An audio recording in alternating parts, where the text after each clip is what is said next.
Thanks for tuning in to Jin and Tantra, Spirituality with a Twist. You have Daniel again with you, driving the ship, co-piloted by Rory. I guess I could say that my eyes are closed and he's got the steering wheel, and I just gas and brake when I feel like it.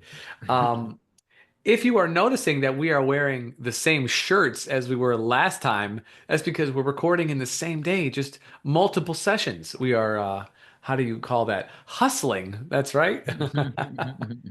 And so, last time we talked, Rory, we were talking about like, what it is to kind of hold space for people, have space held for us, both in our practices and then in a medicine space. And we kind of, teased this part of the episode or this part of our, conversation as giving some of our experiences, maybe with, being on the receiving end of holding space, good or bad, and then, being in ceremony or being in I guess in relationship to psychedelics. So I know we both have many things here, but I want to let you since I led last time, I'm going to let you lead here and see what comes to your mind. And yeah, a little story time. So everybody get your popcorn, and your Well, notepad. I'm just piggybacking off of that last conversation. I Sure. think the other part that I we didn't maybe cover was not just the holding space for the other person, but holding space for yourself too. Yeah. How Yeah. like you can be put into certain situations where, as a practitioner, sometimes you go into situations where you're like, am I above my head here? Mm. I had a really critical case recently with a bad cancer case, and it was like, even during the treatment, you felt like this person could just, like walking a tightrope, and it's like if you even, shout, "Look out!" they could just go. It Yeah. felt like, and what comes up for you there? That's a very difficult position to be put into, and so it's part of that muscle like we were talking about of like can you despite whatever feelings come up can you know not be an ostrich like we talked about and Right. just Right. can you face it, like there's Yeah. something about like can you stare down whatever life is bringing to you Mm. in the moment. And I think there's something about like looking clearly at whatever the situation brings to you, Mm-hmm. and if there's any folding to it, then you suffer. And Mm. especially in plant medicine, like you gotta eyes ahead and just stare that difficulty down and Yeah. accept it. So give me an example of when you had to, when you did that and when it was, how was it? I mean, there's so many, I mean, DMT experiences I can talk about where, Sure. Yeah, you know, whatever you're comfortable sharing. yeah, that, or even just with the, patient. That's a difficult thing as a practitioner if you feel like, oh man, you know, is this am I in over my head? And everything, all the feelings of like insecurity that could come up around that. Mm-hmm. It's really it can be a lot. And so that was a really great lesson for me because I'd had a lot of really good patient outcomes Mm-hmm. like up to that. So I think, you can start to, feel pretty good and, have a high opinion about yourself. And so those situations of like, death and birth and, real life, it's good to have like real life Yeah. happen, and put things in perspective. And Yeah, my yoga teacher will, talks about like the necessity to bring about deep sensation when you're practicing yoga. Like you really want to find sensation. Now, he's not going to use the word pain, but that's exactly what he's referencing. It's like you have to constantly touch those states of discomfort because Mhm. then when your mind is so engaged in that, you can have a kind of a collection of your awareness. Mhm. And you can, once your awareness is kind of more collected, you can turn it back inwards onto yourself. like an aperture on a camera. You can focus the light. But once the light is focused, usually we're thinking about it going outwards, but actually we want it to go inwards. And he's like, the people have fear of discomfort because it's usually a fear of death. If you skip fast forward to the end. So you have a fear of discomfort. You think you're going to break that thing, whatever that thing is, your hamstring. Mine are generally pretty tight, so that's, something.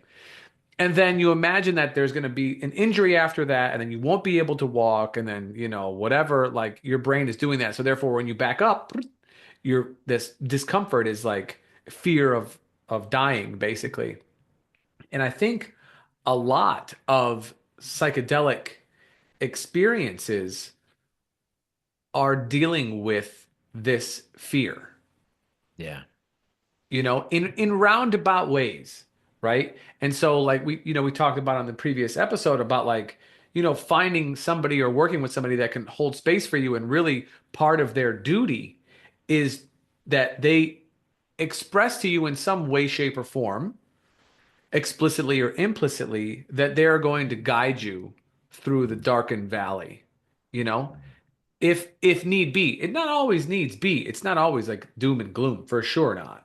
But if that comes about, are they going to be there when you need them? Can you trust them?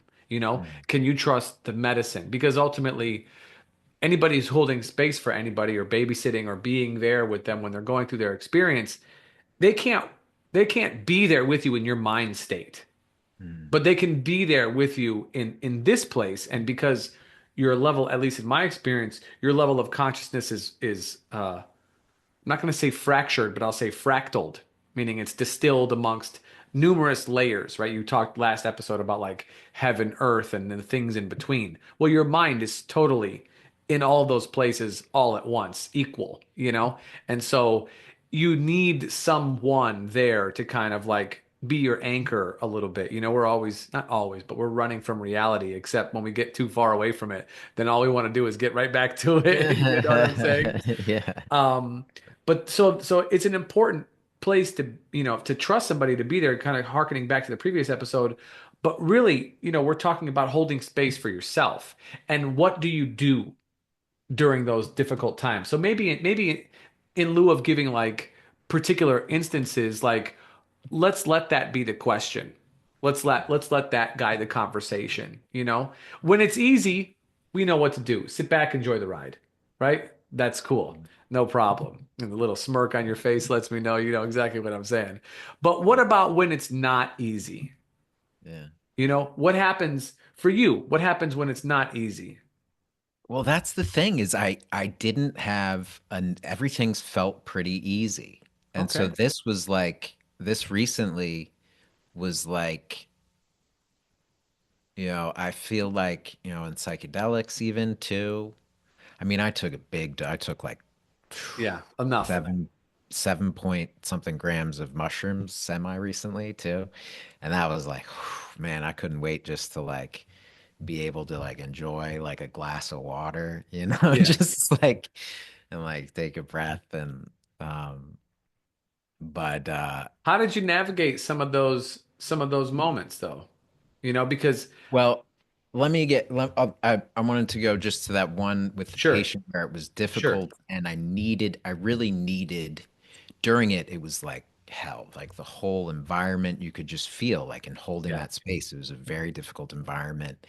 And like even in it, it was like, man, you know, I went there and it was like I worked my whole life around like making this happen. And it Yeah. was like, I don't even know if I want to do this anymore. You know what I mean? Or maybe Yeah. I'll just do like not difficult cases, something Yeah.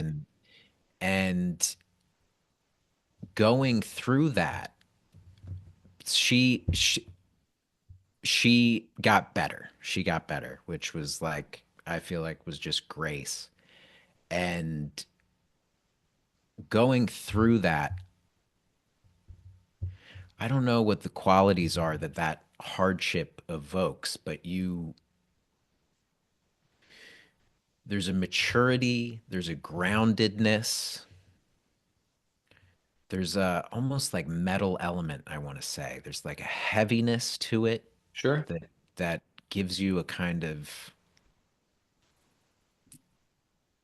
more grounded clarity Sure. and humility and just a appreciation for life. But to get back to where you were going with what what lessons have I learned? I feel like I really leaned on my Taoist understandings, and like we had talked about before was the, Taoist numerology was our first conversation. And Yeah. so when I don't do DMT anymore much. I'm not against it, but when I was doing it, it was to really explore these ideas that I was learning intellectually about these Taoist maps of the universe through the numerology. And Mm. so exploring it with that in mind and finding, really taking the map to the territory. And so what I felt like was fear, as you said, is so important in these experiences. Mm-hmm. And you talked about going through the darkness. And I feel like that's, we have so many expressions in life that when you really unpack them, you see their significance. And I feel like darkness is like, fear is black in Chinese medicine and in Yes. Taoism. And so it's the inward movement of light. And there's been some experiences where I felt tremendous fear, and I felt that the fear was resisting like an explosion of light in a certain sense. And I felt that the fear, energetically, it's that inward movement that kind of coagulates you into a certain form or thought structure. And when you see it for what it is, you can realize that the fear is only holding on to itself as a form. And when you really can feel that and release yourself into not fight the fear, but just realize it for what it is, you can just go into such unbounded light. It's like an explosion of light. And I Mm. had an experience where it was like I realized that a black hole was just a bubble of light. Like it's just light inside of it. Mm. And yeah, tons of experiences like that of just the fear being the, you know, like a seed almost that will sprout Mm. if you understand its nature and you stare it down. Yeah. Mm-hmm. Mm-hmm. Yeah, that's really well put, man. That's some golden shit right there for sure. Yeah. So, audience, I hope you had your pen and paper out. You know what I mean? Um, but yeah, no, that was a very good dissertation on that. Yeah, yeah. Traveling through the darkness is an internal movement of light, very much so. Yeah, I mean, there was a quote, I forgot where I saw it, but it was like, if everything around you is dark, that's because you're the light. Mm, And, I like that. And I know for sure when I've been on, medicine before, specifically ayahuasca, when I look down, I just bring my internal gaze down. It's just light. I'm just seeing all it just it's bright inside of my vision. I was like, oh yeah, I'm in it now for sure. Like that's kind of what I'm seeing. And it's true because there's different and look, people have all kinds of reasons why they're called to sit with the medicine and or the various medicines. We're kind of talking about it from a healing perspective. And then I'm glad that you mentioned this other part, which is like an exploratory mechanism, you mhm, know? And so there's many reasons why people would sit, right, with some medicines, whatever, even marijuana for that matter, right? mhm, Um, and so to make sure that you're using it intentionally and with good clarity, but then understanding that like it can be, not is, it mhm, can be a deep dive into the, known slash unknown areas of yourself.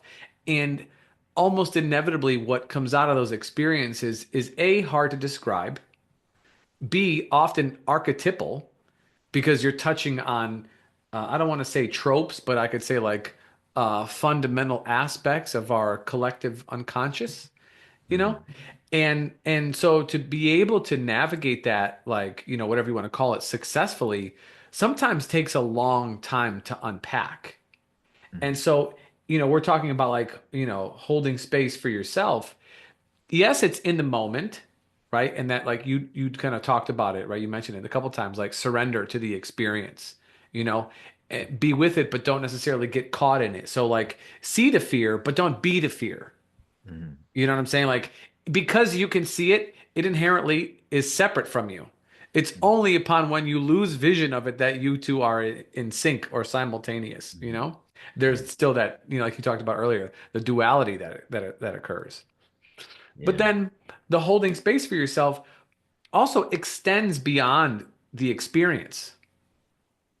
And it is part of the process of digesting something that took you a long time to get to. We at least me, being a retreat leader and working with this medicine for many years now.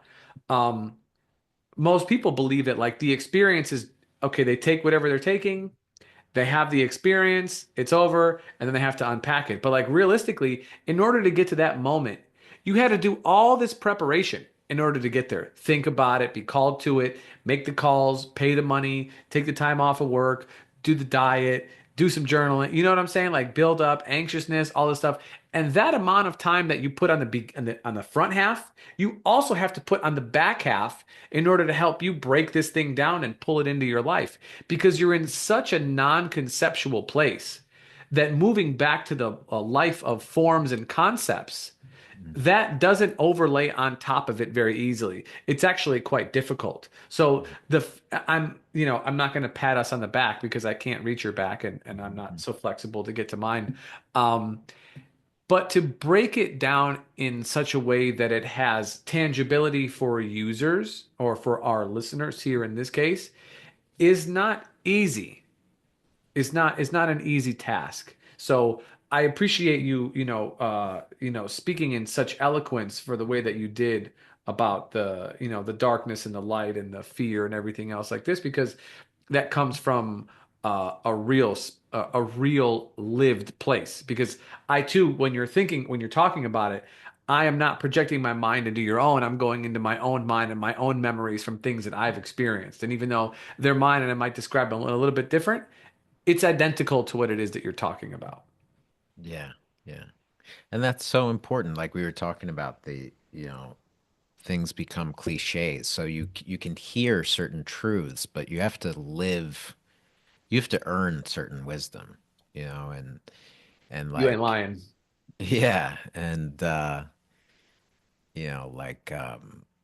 even just, my last ayahuasca experience, I realized the power of telling people just it like sounds so simple, but like telling people that you love them, Oh yeah. the power in that. And so I feel like it gave me like a city like that. If I can just go to that moment of just like, if I tell someone I love them, I can really just tell them that I love them, Yes. Yeah. they can feel it. And it's just really powerful. And and I'm in that moment right now. And I'm Yeah. just filled with this love. And yeah.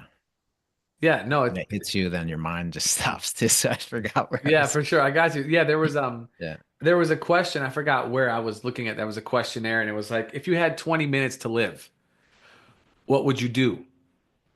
And I wrote down sit in meditation. If they give you little, characters to write, and I was like, sit in meditation.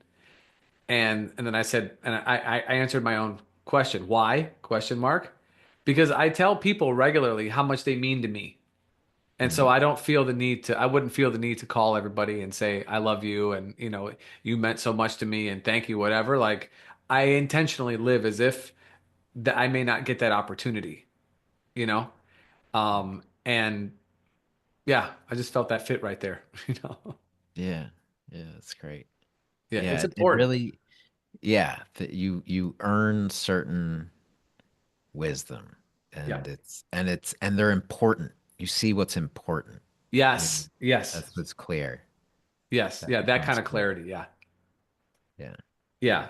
And so yeah, so and just kind of like, always bouncing back to our thing, like holding space for yourself is allowing for the time that it takes to extrapolate the things that you are experiencing when they come through. And to your point, like I don't know if we were talking about this while we were recording or beforehand, but like the deep experiences are the best ones. They're the Yeah. worst when they're happening, for sure. They're Yeah. the worst, and you regret every second of it. Yeah. But then they have such, I mean, they can last, the extrapolation of those experiences can last for years or a lifetime, Yeah. you know, and they're so rich. We talk about it but there's so many levels to understanding, like yin and yang. We've said it already like a bunch of times. It takes a positive and negative to create a current, a Yep. bigger yin, a bigger yang. But it's like your suffering becomes your superpower in Yes. life. It's like you know what you can go through and and you can go to that depth with anyone. Like so you know what your range is of like Mm-hmm. how you're going to be okay and really like even in feeling that love it's like you've restrained tears in your eyes because the I say this a lot in lectures that I give, like the heartbreak that you can feel is the measure of your love Mm. ultimately. Mm. And like, so it's not about like one comes, one goes. Can you hold both simultaneously and Yeah. just have such power, Yeah. have so much life come through you? And so it's like just light streaming through. And so, there's a reason love songs are sad tones. Yeah. Yeah. Yeah. No, it's definitely it's a thing, man. It's definitely a thing. And you have to have grace. You have to allow yourself to have grace. Because it doesn't always look so clean. And obviously you've had numerous experiences, and Mm, so literally you mm. have a level of, I'm gonna say, comfortability with uncomfortability. We don't want to be uncomfortable. No. I know it's not my preference. I don't want that. But because you build a trust that you're gonna pull through. You don't know what it's going to look like on the other side, but you know that like the other side will come. It just Yeah. takes time, you Yeah. know? And then when you get out or you finish or you resolve or whatever, it's just so, I don't know, it's ecstatic in a sense, you know? Yeah. Yeah. It's liberating, you Yeah, know? that's a good word. And, we talked about it earlier, like holding space and it's new agey, and some people may be turned off by that. And I think because if you go into some of these things like it's cool, not that anything's wrong with that. I think it's totally important to follow like what's fun for you and Yeah, yeah, yeah, yeah. what you're curious about. But I think at some point you hit and like the suffering is such a blessing because you realize that the whatever you want to call it, the development of wisdom, cultivation, healing, presence, you learn, you do it not because it's moral, but it's the only thing that works. Yeah. It's The tough part about that, Rory, is that from my experience, and we try to be, magnanimous. I always imagine like who's the most random person that would ever hear this, and I would hope to hear it. And honestly, it's somebody who is like of very low socioeconomic means, riding on public transportation with kids and single parent. I'm trying to think like the difficult, you know what I'm yeah, saying? yeah, And to try and I would imagine that like if I'm going to take the counterpoint, which I don't do all the time, but I do pretty regularly, yeah, yeah, it's yeah. like, okay, how can I sell somebody that like their difficulty is their key to success, you know, navigating that, whatever the case is. I can't. Mhm, They have to believe it themselves, mhm. right? Because it is a little bit. it's faith and experience. You have to have faith that who you're believing is telling you belief in who is telling you this, but then you have to try it Mhm. and then not believe shit of what you heard. But more importantly, this concept has to be brought to you because I don't think it is in the culture. I Mhm. don't think so. And B, I don't know that it's necessarily innate. I mean, Mhm. it is on some level, but I don't think that we get to that place of stillness where you can sit with whatever it is and go, this is here to teach me something because it Yeah. might be very difficult, you know? And so one of the things that I hope, happens through these conversations is that like our, things that we have learned, that wisdom that we have earned, hard earned, right, Mhm. can be, um, can be shared with the people who listen to this and then maybe with other people if they share it or whether they share with their word of mouth or whatever that like like you said your sufferings can become your superpower if you allow it. And I think the beginning of that process is just hearing that it's possible, Mhm. is just hearing that it's possible. And then the path through that is the path that, Eric and I have been talking about for years and sharing all these different practices and mindsets and whatever. And, you're forging your own through Taoist numerology and Chinese medicine and now through, like the different forms of like yogas and things like this that we're all navigating. But what are we navigating? We're navigating the alchemization of difficulty, the turning of suffering into something that we take back. We take that back. There's a friend of mine, his name is Red, and Mhm. he's a kind of like a lighter skinned African American man. Mhm. And I've met him numerous times. We never had like deep conversation, but the other day we were playing music, and I was like, "Hey, Red." He goes, "Yeah." I said, "You don't like that name, do you?" He goes, "In high school, I hated it." You know. He goes, "But at some point, I just said I'm going to take away this as an insult to me, and I'm going to make it a strength." He's like, "And Mhm. everybody knows me as Red and has known me as Red for the last 30 years." So Mhm. he made that his thing, and that's part of his persona. So in a short order, this is a way in which you can reclaim some like bits of yourself that are difficult. Yeah. Well, I think, yeah, man, like, you know, no one's gonna hear me say, it's a blessing, when they're going through it, Right. and you can be like, oh yeah, fuck this dude. You know what I mean? Yeah, that's right. It's like Shut the fuck up, bullshit. guy. Yeah. Yeah, but I mean, it's like you got two options. Like I was saying, it's just like the being in plant ceremony or whatever it is. It's like you Yeah. can buckle to the hardship, Yes. or you can try and figure out what how to make this stressor benefit you in some way. And that's why I Yeah. think we call it medicine and all that, is that it's either adaptogenic or non-adaptogenic, the Right. hardship. And the choice is, you have somewhat of a choice in that. Not always. Not always. And then, then you could call that trauma if it's not adaptogenic. Yes. But, you know, that's what I'm talking about, the spiritual muscle. It's like, that's what I think spirituality really is. I feel like people get mixed up and think morality is in play, and it's not at all. It's just like, Correct. in the light of greater awareness, you drop the lesser for the greater. You're preaching right now, brother. You keep you Yeah. need I need to get you a little papal a little collar here, you know what I'm saying? Yeah. Yeah, Weeping may last for a night. that's right. Joy cometh in the morning.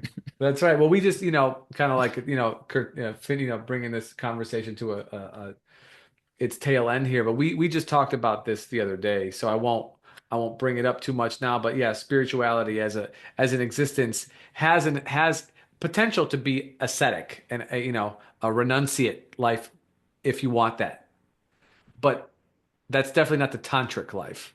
That's definitely Mhm. not the life of the ecstatic practitioner of the.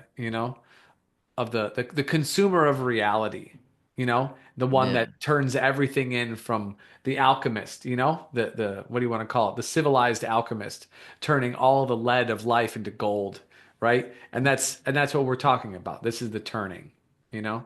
Yeah. But yeah, so you're preaching to the choir, brother.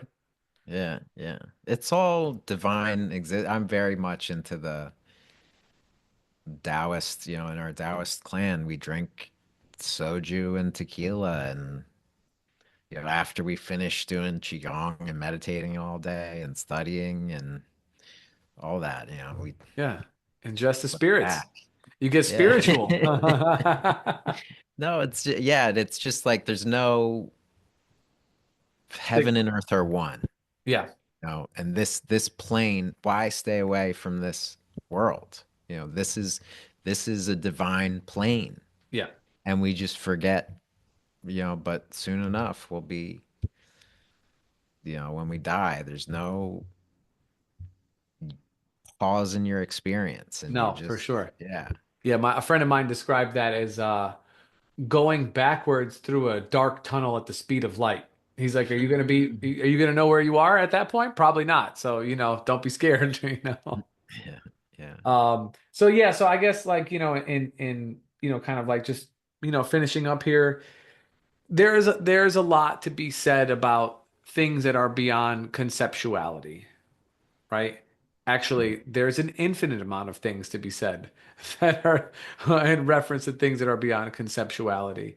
But ultimately, to, give yourself the grace to go through whatever it is that you're going through, whether it be in a plant medicine ceremony, whether it be part of like one's healing process, whether it be, I mean, how you talked about heartbreak, a breakup process, whatever that might be, all of which, can entail deep hardships for sure. And in the moment when you're going through them and you're boohooing everywhere, like, it's terrible. We're not sugarcoating any of that. Like this, no, yeah. no. No, life's hard. Yes. Life's hard and suffering is coming for you. It is on its way. And if it's not here now, it's coming at some point. Yeah. However, that doesn't have to be the end of the story, It doesn't have to be the bookmark at every page, And I think that's kind of like one of your points. So, whether you're holding space for somebody else as they're going through their journey, also remember to do so for yourself because you are going through your journey. And whether we want to admit it or not, we are our own best friend for sure. So thanks, man. Any parting shots before we call it? No, no, I'm with you. Yeah. Awesome. Well, man, thanks for sharing. You were dropping some hammers today, so you know, My pleasure, man. It's always a joy to be with like-minded people, and you can yeah, just feel like the vibes, it just opens up, and that's almost, it's great. I'm happy to be here. Happy to awesome. talk with you. Looking Yeah, no, I'm forward to the glad next you're one. here. Glad you're a part of it. I know our audience will appreciate it. And as always, you guys know what you're going to get from me. Hit us up at Gin and Tantra Podcast on Instagram or like, comment, subscribe, share our work. Give us an email at ginandtantra@gmail.com. If you want to get a hold of Rory, you can, any one of the places that you get a hold of me, I'll put you in contact with him if you're interested in working with him in one of many ways. Feel free to get a hold of us and we'll put you in contact. Or if you have, questions, comments, no concerns, we don't have time for that. But we look forward to Rory's regular contribution and to hearing more of his gems and and whatever dribble comes out of my mouth will certainly make the stew more flavorful. So, Rory, thanks for coming on. Audience, thanks for listening. For Rory, this is Daniel. We'll catch you guys in the next one. Peace.